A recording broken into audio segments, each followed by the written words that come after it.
Deus do YouTube, por favor, não deixe meu cabelo roçar no microfone, por favor, por favor, por favor. Oi, eu sou a professora Alana, sejam bem-vindos ao meu canal no YouTube. E eu sei que se você assistiu aos meus vídeos antigos, você pensou assim: Alana, é muito fácil você falar pra gente o que a gente não deve fazer. Eu quero saber o que eu tenho que fazer na redação da UERJ. Calma, gente, calma, pra isso que eu tô aqui. Então hoje eu preparei esse vídeo super especial com uma redação real de uma aluna minha pra te ensinar a fazer uma redação da UERJ do zero, passo a passo e baseado no livro 1984. Eu não sei como que vai ficar a edição desse vídeo, gente. Se ficar uma porcaria, me perdoem. Na minha cabeça tá ficando muito legal. Vamos ver depois aí como é que vai ficar. Mas então, o que eu fiz? Eu tenho uma aluna que estuda comigo na preparação particular e ela faz redações muito boas. A redação dela que eu queria trazer pra vocês não era essa, porque ela tem uma redação que pra mim é o top das tops, mas ela pediu pra não trazer porque são os argumentos que provavelmente ela vai usar na prova se cair aquele tema. E ela falou assim: olha, eu tenho uma redação sobre poder que você tinha avaliado muito bem, então eu posso te dar essa redação pra você usar no vídeo. Eu falei, perfeito!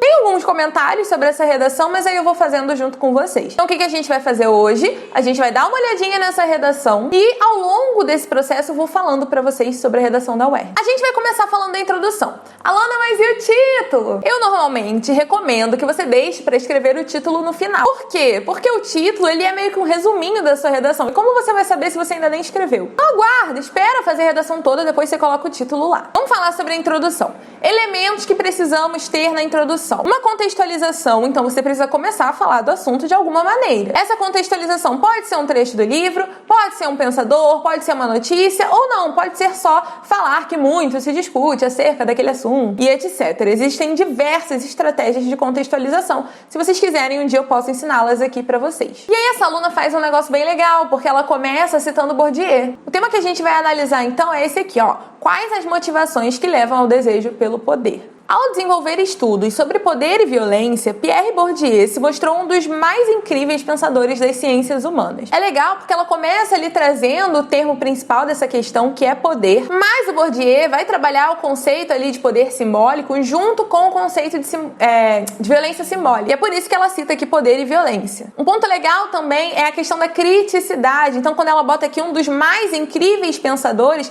ela tá colocando ali uma marca de autoria. A gente sabe que a UERJ valoriza as marcas de autoria. Isso porque Bourdieu foi um dos primeiros a perceberem que em todos os espaços sociais existem relações de poder que direcionam os comportamentos das pessoas. Aqui, o que ela está fazendo? Linkando essa contextualização com o tema para introduzir a tese. Importantíssimo, suas ideias precisam estar em uma relação lógica. Ao observarmos, então, uma sociedade como a brasileira, em que estamos imersas em cobranças e humilhações, um pouco forte, né? Fica claro que quando buscamos poder, buscamos, na verdade, a liberdade e a independência. Aqui a gente tem a tese, que é uma resposta crítica à pergunta. Então, quando ela traz para a sociedade brasileira, isso é muito legal, porque tá trazendo o tema para nossa realidade. E o tempo inteiro ali, ela usa a primeira pessoa do plural, o que é contextualizado aqui, porque se ela tá falando da sociedade, ela não tá falando só dela, nem só dos outros, ela tá falando de todos. Por isso, a primeira pessoa do plural. Se você não sabia que dava para usar a primeira pessoa, eu recomendo que você assista a esse vídeo aqui, em que eu falo das principais diferenças entre a prova da UERJ e a prova do Enem. Então, a pergunta é: quais são as motivações? Para ela, as motivações são a busca pela liberdade e pela independência. Temos aqui alguns probleminhas, né, de vírgula, mas essa não é a questão. O que eu vim trazer para vocês com essa redação é estrutura, tá? Bom, então a introdução a gente precisa ter a contextualização, depois fazer essa ponte, né, da contextualização com a sua tese e, por fim, trazer a tese, que na UERJ é uma resposta crítica à pergunta. Agora ela vai começar a mostrar o desenrolar dessas ideias. Vamos dar uma olhadinha, então, nesse desenvolvimento. A primeira evidência disso é que, como afirma o Bourdieu, nem sempre as imposições com as quais lidamos ocorrem de modo explícito. Na verdade, elas fazem parte de uma construção social. É muito legal que ela retome o Bourdieu, ela vai fazer isso várias vezes aqui nessa redação.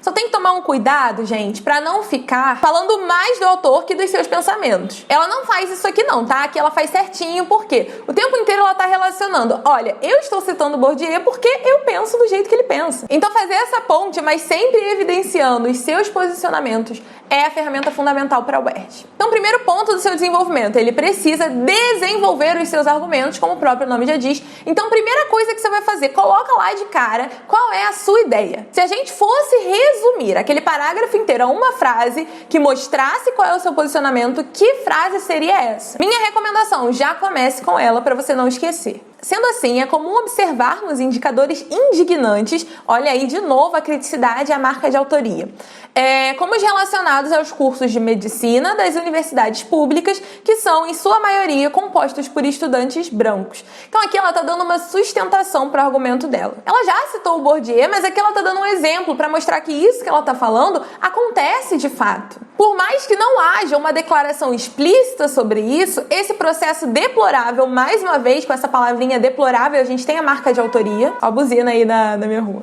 Esse processo deplorável constitui um ato de violência simbólica construído pelas relações de poder. Esse é, inclusive, o pensamento do Bourdieu. Quando buscamos o poder, buscamos, portanto, nos livrarmos dessas amarras e, consequentemente, alcançarmos a liberdade. Então, o que ela está dizendo pra gente aqui é que a gente quer, na verdade, a liberdade. Me lembra muito aquela frase do Paulo Freire, né, de quando...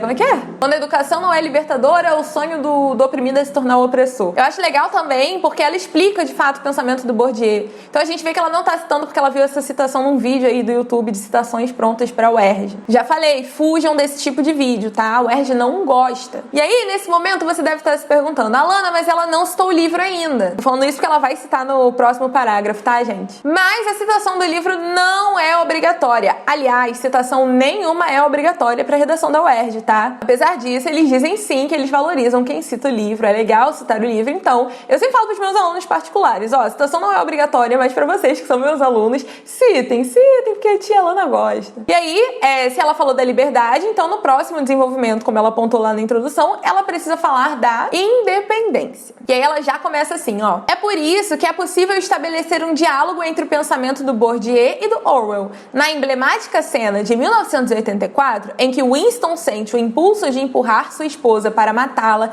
a personagem não queria a morte da esposa, mas sim essa liberdade. Esse trechinho eu particularmente acho um pouco repetitivo, mas eu duvido muito que algum corretor tiraria pontos por causa disso. Mas com aquela carinha de preciso citar o livro, vou citar. Apesar disso, por que ela não perderia pontos? É uma citação contextualizada e que está ligada à argumentação dela. Então o problema aqui é ficar repetitivo, mas não a construção e tudo mais. Isso aqui tá perfeito. Lembrando, gente, que esse a personagem aí tá se referindo ao Winston. Winston, como nós, brasileiros, estava cansado de todas as imposições e buscava a independência das hierarquias sociais que estão associadas, como aponta o Bourdieu, às relações de poder. É legal porque aí ela fez a ponte entre tudo que ela citou. Então citou o argumento, citou o Bourdieu e trouxe ali... O argumento não, o livro. Citou o livro, citou o Bourdieu e trouxe ali para a realidade brasileira de novo, mostrando que ela não está se perdendo no tema. Vivemos, portanto, um processo que evidencia grupos relativamente estáveis assumindo o topo dessas hierarquias, o que faz com que vejamos na independência uma suposta saída, sem percebermos que somos nós mesmos agentes dessa violência simbólica. Então ela está falando que enquanto a gente continuar perseguindo essas hierarquias, isso nunca vai mudar. Eu lembro muito do caso das pessoas que querem largar o chefe para abrir um negócio, por exemplo, que querem ser independentes, mas elas vão ser o quê? Chefes de outras pessoas. Então é isso que ela tá falando, né? Essa hierarquia das relações de poder, que é o que o Bourdieu vai falar quando ele trabalha ali com o conceito de poder simbólico, elas vão existir. Obviamente existem outros autores que vão trazer visões diferentes, mas você pode seguir o autor que você quiser, aquele que dialogue melhor com as suas ideias. Então, em resumo, o que a gente precisa ter num desenvolvimento? A ideia principal, a explicação dessa ideia. Basicamente, gente, é isso. Agora, pra gente fazer isso de um jeito bom, aí a gente acrescenta mais alguns elementos. Por exemplo, a ideia, a explicação da ideia, a sustentação. Então ela citou aqui exemplos, coisas que mostram que essa situação é real mesmo. E o fechamento do parágrafo. Esse fechamento, ele não precisa estar isolado, ele pode estar ligado ali a todas as outras ideias. Mas é legal que você amarre tudo para mostrar que existe uma relação lógica entre as suas ideias. Faltou a conclusão, né? Vamos ver essa conclusão? É inegável, portanto, que enquanto não compreendermos que se trata de um sistema injusto e degradante, a busca pela liberdade e pela independência das hierarquias fará com que continuemos desejando o poder. Fez uma retomada da tese muito legal, porque não deixou de ser crítica e trouxe as marcas de autoria ali bem fortes também. Ainda hoje, anos após o início dos estudos de Bourdieu e da publicação de 1984, então ela retomou os repertórios que ela usou ali, permanecemos com as mesmas práticas. Não deixe deixa de ser irônico. São gerações de indivíduos buscando poder, quando na verdade também vemos as gerações, os mesmos grupos ocupando o topo dessas hierarquias. Ai, que forte, né? Bonito, bonito, bonito. Vamos dar uma olhadinha nesse título? O título dela é A Irônica e Incessante Busca. Ótimo, perfeito, é maravilhoso. Alguns pontos que eu alinharia se eu fosse aluna. Essa redação dela tem tantos termos fortes que eu não usaria esse título. Eu usaria um outro termo forte da redação como título, para deixar o título mais criativo. Se você não sabe como fazer um bom título, assista esse vídeo aqui em que eu falo sobre como fazer um bom título para sua redação. Outro ponto que eu alinharia aqui também é a questão da repetição de palavras. Então, muitas repetições que poderiam facilmente ser resolvidas com sinônimos ou com hipônimos e hiperônimos. Mas no mais, estruturalmente é uma redação excelente. Então, muito obrigada pela sua redação e eu espero que essa redação tenha servido para ilustrar, então, como construir uma redação da UERJ. Na introdução, trazendo a contextualização, relação com o tema e a sua tese, que é a sua resposta crítica à pergunta. No desenvolvimento, trazer a ideia, explicar essa ideia, sustentar e fechar o parágrafo. E na conclusão, você pode trazer uma reflexão, você pode trazer uma ressalva. Se vocês quiserem um vídeo sobre tipos de conclusão, coloca aqui nos comentários. Sempre bom lembrar, gente, que tudo isso aqui é uma hipótese, é uma sugestão, porque a UERJ não tem estrutura pronta. A UERJ não tem estrutura pré-fabricada, eles não gostam. E eu sei que você deve ter visto um vídeo aí no YouTube que fala de uma estrutura pronta pra UERJ. Gente, não acreditem nisso. Vai lá no site da UERJ ler, você não precisa acreditar em mim, não. Abre o site da UERJ ler, a UERJ não gosta. Então isso aqui é um exemplo pra quem não tem a menor noção de como fazer uma redação da UERJ,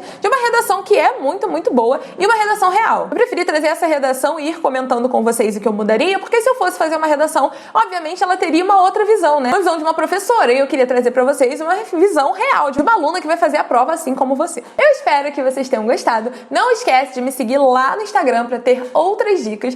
E só se esse vídeo foi útil pra vocês, se você acha que eu mereço, se inscreve aqui no canal, vai, me dá seu like, por favor, gente, pra me ajudar a monetizar. Mas no mais é isso, gente. Então eu espero que esse vídeo tenha sido útil pra vocês. E eu espero que a partir de agora vocês consigam construir ótimas redações na UERJ. Beijos pra vocês. Tchau.